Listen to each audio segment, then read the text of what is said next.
आपने देखा होगा जब हमारा जनाजा निकाला जाता है ना, तो हमारे सनातन धर्म में एक प्रथा होती है मखानों को फेंकने की। कभी सोचने का प्रयास किया वो मखाने किस लिए लगाए जाते हैं, किस लिए फेंके जाते हैं? वो मखाने इसलिए फेंके जाते हैं, वो प्रतीक कराते हैं हमें और आपको कि तू संसार में आया, तूने आने के बाद संसार में तुझे बड़ा अभिमान हो गया। अपने इस अभिमान में तूने किसी को गिना तक नहीं, देखा तक नहीं किसी को, और तू इन मखानों की तरह इस संसार में फूला फूला घूमता था।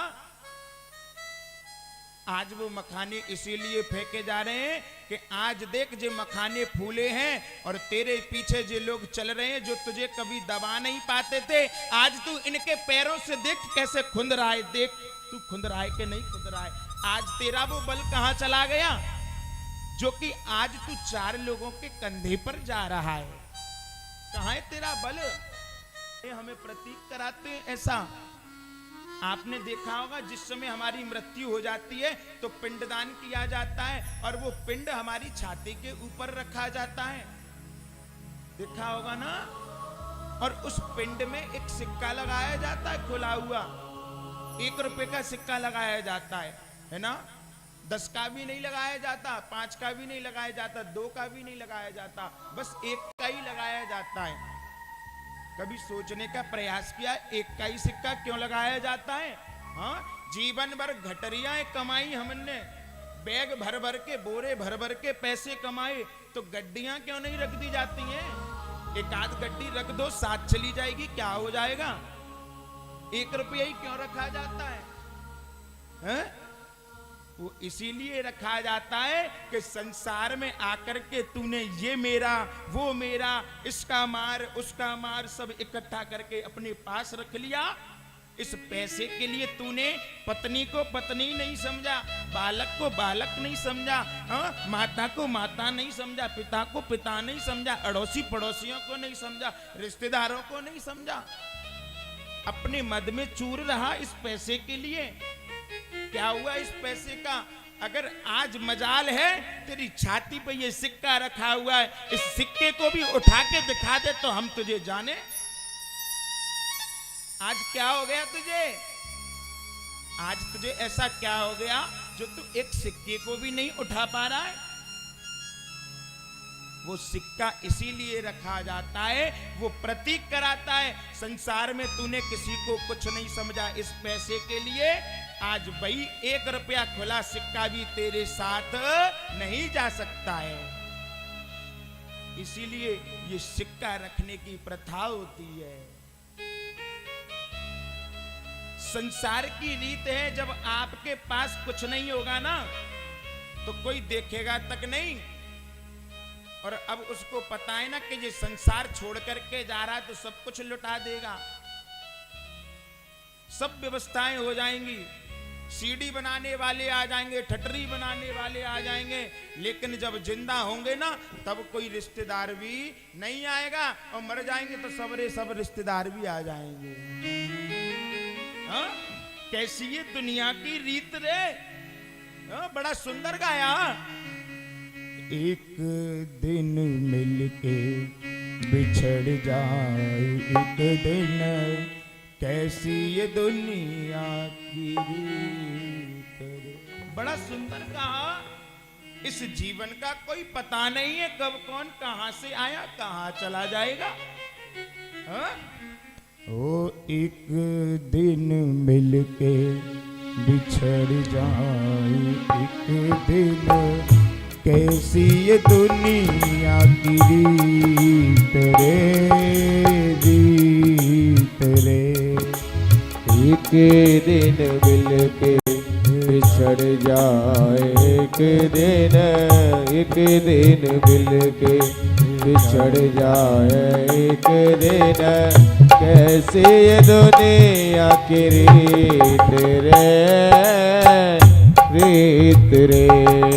वो अपने पराए हो जाए एक दिन, अपने पराए हो जाए एक दिन, किसने बनाई ये रीत रे,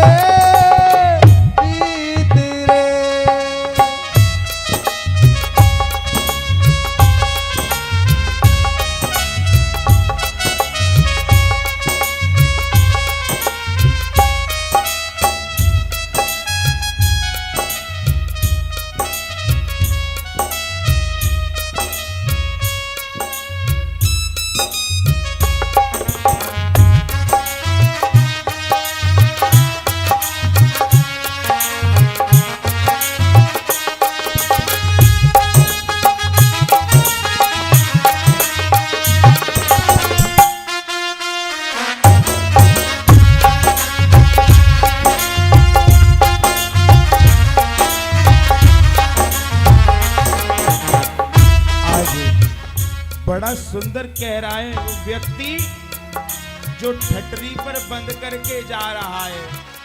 क्या कह रहा है? जिस समय में जिंदा था तो कोई मेरे पास तक मुझे बिठाया नहीं, किसी ने मुझे अपने पास तक नहीं बिठाया, और आज खुद सारे मेरे चारों ओर बैठे हुए हैं। पहले किसी ने मेरा हाल तक नहीं पूछा और अब सबके सब मेरे लिए आंसू बहा रहे हैं। किसी ने मुझे एक रूमाल तक भेंट नहीं करी और आज मुझे नई नई शोलें उड़ा रहे हैं। हाँ? बड़ा सुंदर कहा। एक दिन मिलके बिछड़ जाए एक दिन, कैसी ये दुनिया की रीत रे, रीत रे। वो एक दिन मिलके बिछड़ जाए एक दिन, कैसी ये दुनिया की रीत रे, रीत रे।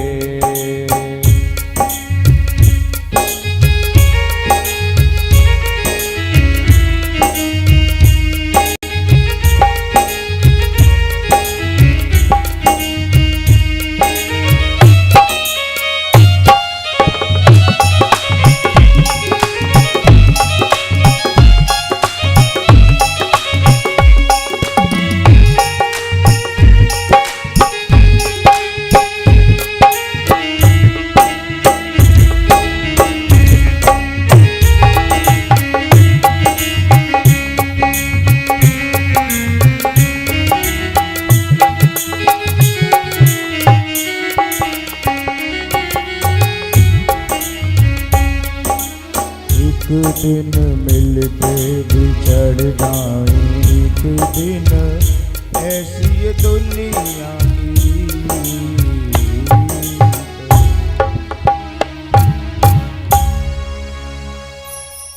हो एक दिन मिलके बिछड़ जाए एक दिन, कैसी ये दुनिया की रीत रे, रीत रे। ये दुनिया की रीत है। संसार में जब आपको जो वस्तु चाहिए होगी उस समय आपको कोई नहीं देगा, और जब आप इस संसार को छोड़ करके चले जाओगे तो वही वस्तुएं तुम्हारे ऊपर लुटाएगा ये संसार। ये संसार की नीति है। देखिए हमारे और आपके बीच में कथा के मध्य में आचार्य श्री शिव सुरेशम दास जी यहाँ पधारे हुए हैं।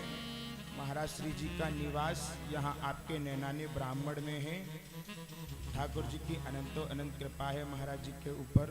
एक बार जोरदार तालियां हो जाए महाराज श्री जी के लिए। कृष्ण गोविंद गोविंद गोपाल नंदलाल, राधे गोविंद गोविंद गोपाल नंदलाल। कृष्ण गोविंद गोविंद गोपाल नंदलाल, राधे गोविंद गोविंद।